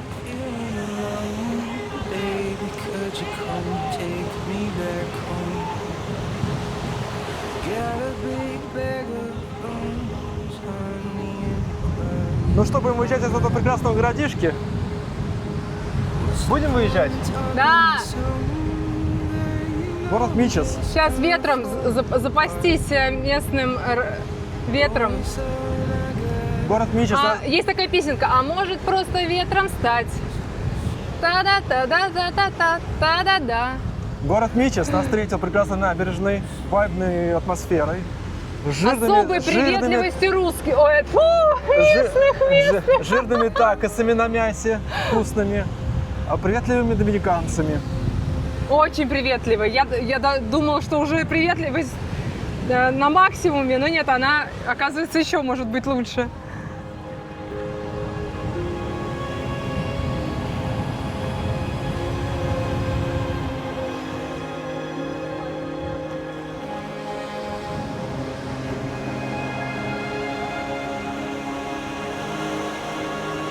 Get a chip on my shoulder.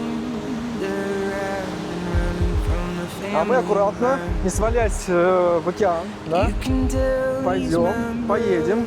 brother. Дальше. Mother gave him a rise. Какой замечательный I город. tried to swim away. Какой Всего лишь замечательный 26 тысяч людей. Он хотел подумать, 26 тысяч километров от какого-то места, нет? 26 тысяч людей. Tell me where I'm going and what to do if I get that far. Well, I got roots even in my dreams. Nobody wants me, even in my dreams. I'm down to nothing.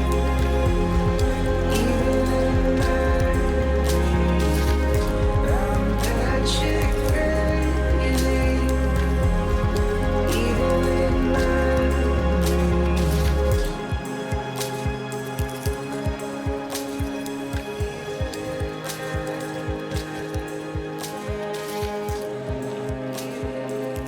Ты на пляж купаться, да? Ты да, я нет.